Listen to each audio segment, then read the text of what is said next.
are you? I know I look kind of crazy today, but that's because we're doing crazy cusps. Today we're going to work on love and compatibility of a certain cusp, and that is the cusp of power, the cusp of Aries and Taurus.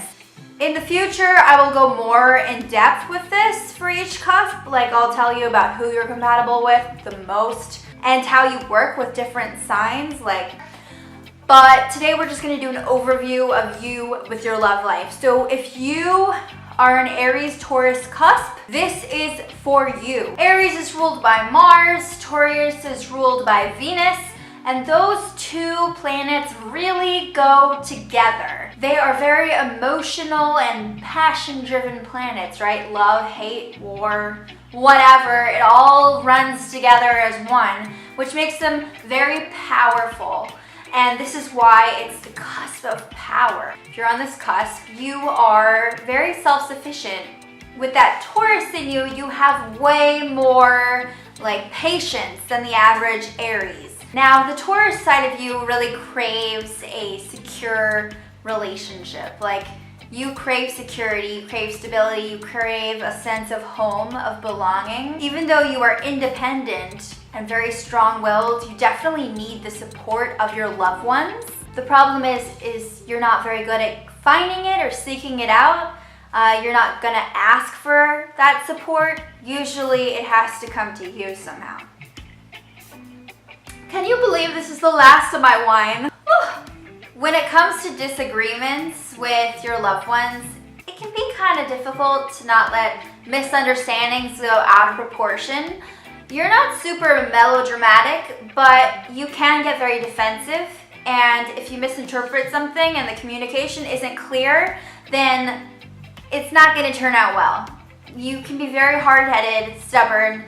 That's the bull in you, and you can be very quick to respond without trying to understand the whole situation first when it comes to conflict. Sometimes when you're seeking a good, stable relationship, you'll try to suppress your Aries side, the impulsive side, the side that wants more and wants to act and do things. But the thing is, it won't last long if you do that. You have to be able to be yourself completely.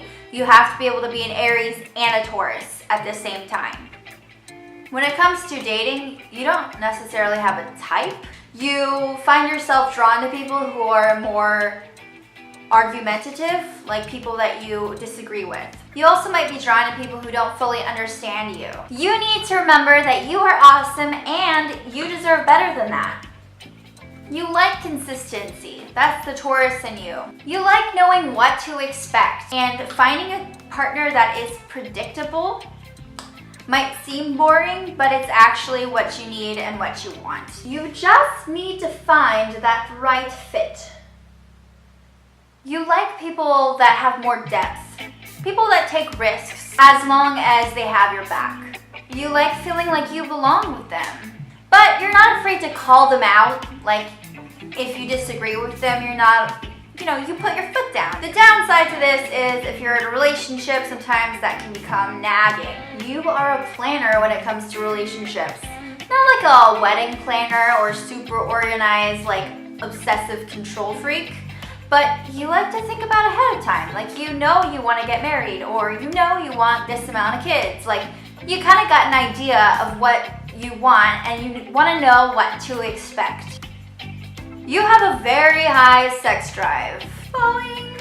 When it comes to sex, and I'll probably make a whole separate video about sex for you, but when it comes to sex, endurance is your thing. You can go for a while. You never need the approval of your partner. Not only do you value honesty and loyalty, but you don't like it when people lie or your partner lies about how they're feeling inside. Just tell me what's up. Tell me what's on your mind. Don't do a passive-aggressive thing.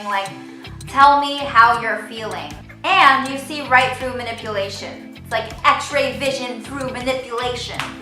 When your partner and you are fighting, it's so annoying when they bring up the past. You hate when they use the past against you. Say something went wrong in the past, or you made a mistake of some kind. You don't like it when people bring it up to try to use it to reason with you even, or to, as an argument. And don't get me wrong, you're very patient, but there is a limit to your patience. You'll punish people who hurt you. You actually really like giving advice, and you're really good at it. You surround yourself with people who you can give advice to, not necessarily people who try to give you advice all the time. And when it comes to dating and love, you can definitely spot red flags way ahead of time. You are the cusp of power. That's a lot of energy, and you need to spend time with another person who has a sign that can keep up with your energy. They have to have a similar amount of energy. You like spending on your partner. You like giving gifts. And when you care about someone, you will spend maybe a little too much sometimes on them, which is appreciated, but then you end up in a pickle. So it's not that you're not good with your money, but you choose to spend it on things of quality. You don't mind trying new things for date night or even in the bedroom. Even though you're really good with leadership, you don't necessarily like to be the leader in the relationship. Just because you're very outspoken and powerful does not mean that you always want to be in charge.